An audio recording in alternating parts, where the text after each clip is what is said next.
दोस्तों, हमारे जीवन में जब संघर्ष आता है, जब हम लोग मुश्किल के दौर से गुजरते हैं, तो हमेशा हम लोग भगवान को ये कहते हैं कि भगवान, ये परेशानी क्या मेरे लिए ही थी?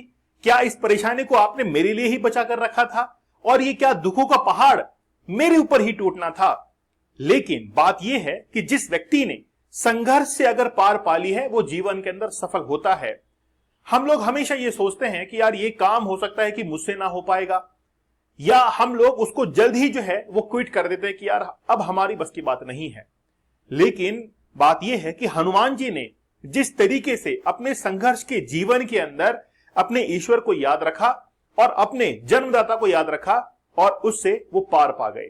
तो आज हमको हनुमान जी से कुछ सीखने की जरूरत है। तो मैं आप लोगों को हनुमान जी के दो महत्वपूर्ण जो है लेसन बताऊंगा। अगर आपने उसको जीवन में ढाल लिया तो आप जीवन के अंदर सफल बन जाएंगे।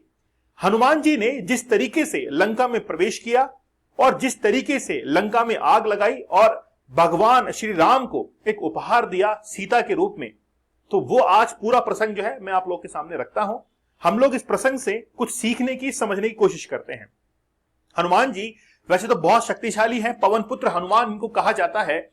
और इनके द्वारा जिस समय पहाड़ पे खड़े होकर लंका को देखा जा रहा था, इससे पहले वाले मैं कुछ घटनाक्रम को आपके सामने रखता हूं।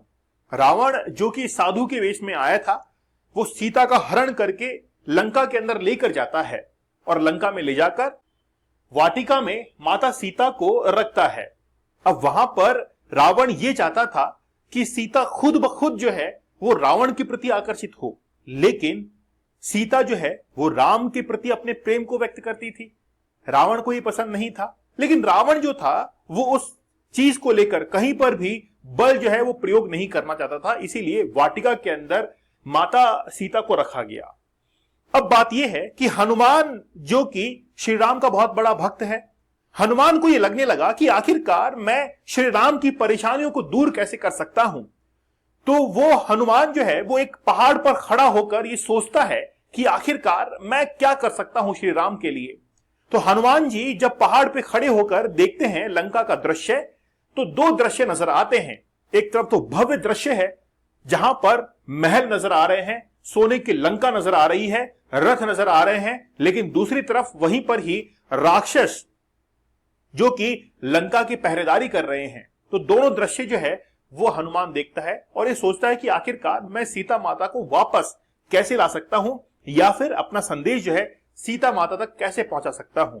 तो उसी वक्त हनुमान जी ने यह सोचा कि मैं क्यों ना अपना रूप जो है वो छोटा छोटा धारण कर लेता हूं, एक मच्छर के समान रूप धारण कर लेता हूं, ताकि मैं लंका में प्रवेश करूं और अपनी बात सीता माता तक पहुंचा दूं। तो ये प्रसंग जो है, आज इस प्रसंग से हम लोग क्या सीख सकते हैं? तो ये प्रसंग जो है वो हमको बहुत कुछ सिखाता है। इस संघर्ष की दुनिया के अंदर जहां पर बहुत सारी परेशानियां हैं, हम लोग आर्थिक रूप से स्वतंत्र होना चाहते हैं, हम लोग इकोनॉमिकली जो है बहुत मजबूत होना चाहते हैं, लेकिन वहीं पर ही हनुमान जी की शिक्षाएं जो है इन्हीं संघर्ष के दौर में हमको आगे पार पहुंचाएंगी।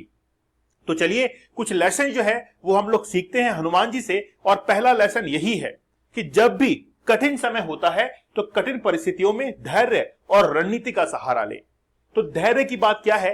धैर्य होना चाहिए आपके निर्णय के अंदर। जब भी आपके जीवन के अंदर कोई संघर्ष होता है, परेशानी होती है, तो आप उसकी समाधान की ओर जाएं। आप सबसे पहले संघर्ष की परिस्थिति से अपने आप को अलग कर लीजिए, और जैसे ही संघर्ष की परिस्थिति से अपने आप को अलग करेंगे तो आपके मन मस्तिष्क के अंदर वो तमाम विचार आने लगेंगे कि मैं आखिरकार इस परेशानी से कैसे बाहर निकल सकता हूं। लेकिन अगर संघर्ष में आप लोग उलझे रहेंगे तो आपका जो मस्तिष्क है वो उस प्रकार से कार्य नहीं कर पाएगा जिस प्रकार से उसको कार्य करना चाहिए। तो पहले तो आप अपने आप को उस परिस्थिति से अलग कर लीजिए। जैसे मान लीजिए कि किसी व्यक्ति के साथ में आपका झगड़ा हो रहा है, तो झगड़ा होने के दौरान आप अपने आप को कुछ समय के लिए अपने आप को वहां से अलग कर लीजिए। फिर आपको यह समझ में आएगा कि मुझे इस व्यक्ति से झगड़ा करना चाहिए या नहीं करना चाहिए, और अगर करना चाहिए तो किस वेपन्स के साथ में, किस रणनीति के साथ में मैं इस व्यक्ति से झगड़ा करूं ताकि मेरी जीत हो। तो जब भी आपके जीवन के अंदर संघर्ष की परिस्थिति हो, तो जहां पर ऐसा एनवायरमेंट है, आप अपने आप को वहां से अलग कर लीजिए, और अलग करने के बाद ये सोचिए कि मैं इस परेशानी का हल जो है वो कैसे सोच सकता हूं, कैसे निकाल सकता हूं। तो वो तो हो गई एक धैर्य की बात, लेकिन बात है रणनीति की। हनुमान जी ने जिस रणनीति को अपनाया जिस रणनीति को अपनाया वो क्या था? आकार को छोटा करना। तो भले ही आपका प्रभाव कितना ही क्यों ना ज्यादा हो, भले ही आपका आकार कितना ही बड़ा क्यों ना हो, लेकिन जिस समय जीवन के अंदर संघर्ष हो और आपको जीत सुनिश्चित करनी हो, तो अपने प्रभाव को कम कर दीजिए, बिल्कुल सरेंडर कर दीजिए। आप हनुमान जी की तरह छोटा रूप धारण कर लीजिए और जैसे ही समस्या का समाधान हो, वापस से वो प्रभाव के अंदर आप लोग आ जाएं। तो पहली सीख तो यही है कि जैसे ही कठिन समय हो तो अपने आप को उस परिस्थिति अलग करके धैर्य के साथ में सोचे कि इसका क्या समाधान निकल सकता है और उसके लिए रणनीति बनाएं कि आखिरकार इस रणनीति के आधार पर मैं क्या इस संघर्ष को खत्म कर सकता हूं, क्या अपने जीवन के अंदर सफल हो सकता हूं। तो यह आपको अपनाने की जरूरत है। तो हनुमान जी ने जिस तरीके से छोटा रूप धारण किया और वाटिका के अंदर पहुंचे थे, देखा सीता को कि वो जो है राक्षसनियों के बीच में घिरी हुई हैं, तो छोटा रूप मच्छर का रूप धारण किया और वहां पर जाकर श्री राम की निशानी सीता माता को दे दी और इससे सीता माता प्रसन्न हुई और पहचान गई कि ये तो भगवान श्री राम ने भेजा है। दूसरा लेसन क्या है? दूसरा लेसन यह है कि किसी भी काम की शुरुआत में भगवान का स्मरण करना न भूले। अब ऐसा क्यों कहा जा रहा है? ऐसा इसलिए कहा जा रहा है कि जब भी हम लोग भगवान का स्मरण करते हैं तो हमारे अंदर जितना भी गुरूर होता है, हमारे अंदर जितना भी घमंड होता है, वो बिल्कुल धरातल पर आता है और हम लोग धरातल पर रहते हुए फिर दूसरी चीजों के बारे में सोचते हैं। तो आज देखिए कि हम लोग भगवान को याद क्यों करते हैं, भगवान के मंदिर क्यों जाते हैं? वो इसीलिए जाते हैं क्योंकि हमको पता है कि हमसे भी ऊपर कोई है। और जब इंसान अपने आप को ही बुद्धिमान समझता है, वो ये समझता है कि मुझसे ताकतवर कोई नहीं है, तो उसका पतन होना तय है, क्योंकि उसके अंदर अब अहंकार आ चुका है। तो उसी अहंकार को तोड़ने के लिए हम लोग ईश्वर के साथ में सामने नतमस्तक होते हैं। तो वैसे ही हनुमान जी ने हमेशा श्री राम की स्तुति की और श्री राम की स्तुति करते हुए अपनी जीत को सुनिश्चित किया, क्योंकि इससे हनुमान को यह तो पता था कि मैं बहुत शक्तिशाली हूं, मेरा प्रभाव जबरदस्त है, लेकिन मेरे अंदर अहंकार नहीं आना चाहिए। और उसी अहंकार को दूर रखने के लिए ईश्वर को हमेशा याद रखा। तो आप लोग भी जब भी कोई कार्य करें, ईश्वर का नाम लेकर करें। हमेशा ईश्वर को यह समझे कि ईश्वर हमारे साथ में है। जो भी ईश्वर ने किया है वो अच्छा किया है, जो भी उसने किया है, निर्णय लिया है, वो हमारे लिए अच्छा है। और जैसा भी निर्णय होगा, जैसा भी कदम होगा, मैं उसको स्वीकार करूंगा।